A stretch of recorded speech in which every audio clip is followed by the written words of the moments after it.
Aujourd'hui, mon papillon m'a accompagné. J'ai embarqué avec lui dans un bus pour m'en aller travailler. J'étais plongée dans mes pensées. Et alors que je l'avais complètement oublié, il a quitté mon épaule et s'est envolé sur une main, juste un peu plus loin.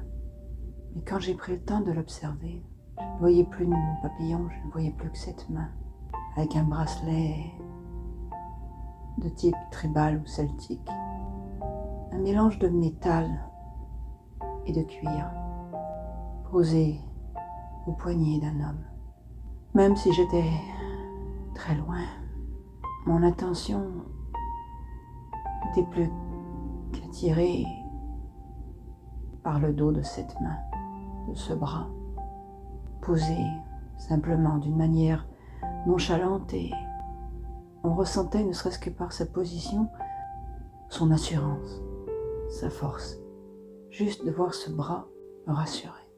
J'observais, j'arrivais même à en apercevoir les moindres détails. C'est fou ce que la main d'un homme peut réveiller comme émotion, comme peur, comme désir.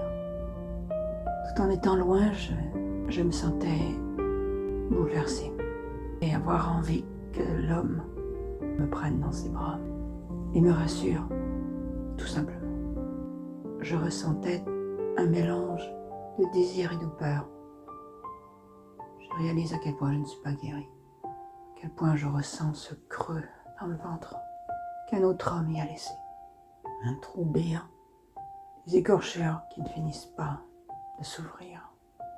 Est-ce qu'un jour je retrouverai la capacité d'aimer un homme, de lui faire confiance, de me faire confiance à mon jugement, car le jugement nous ment parfois.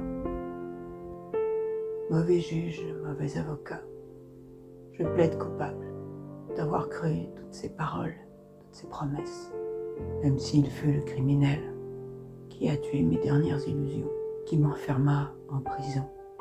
Je lui pardonne, car le seul coupable, c'était moi.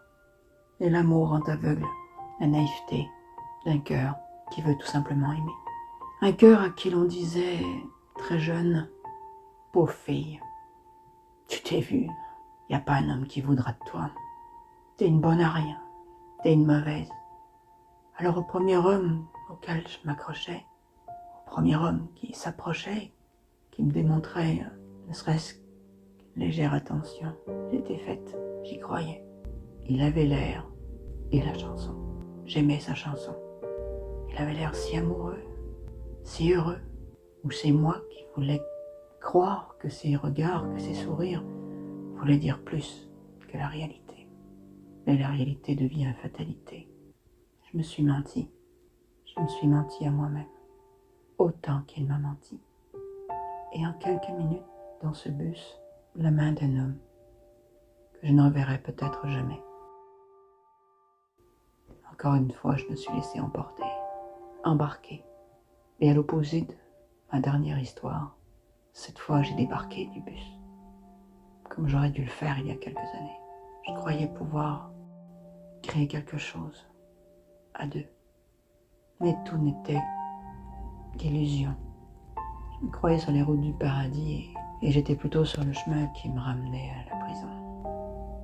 Cette prison qui m'a fait préférer ma solitude à toute présence masculine à mes côtés. C'est tellement plus rassurant de ne pas souffrir. Seul, on ne risque pas de se blesser, de s'écorcher, de trahir ou être trahi. On se protège comme un fou dans une cellule capitonnée qui peut se frapper contre les murs à plaisir sans jamais se faire mal. Tu peux hurler, personne ne t'entend. Tu peux frapper, tu ne te feras jamais mal. Voilà, c'est le temps pour moi de descendre, de sortir de ce bus et d'avancer, de trouver mon chemin. En descendant, mon petit papillon est revenu se poser sur mon épaule. Au moins toi, t'es toujours là, compagnon. Allez, avançons. Un jour, l'amour apparaîtra bien à l'horizon. Peut-être une autre voix.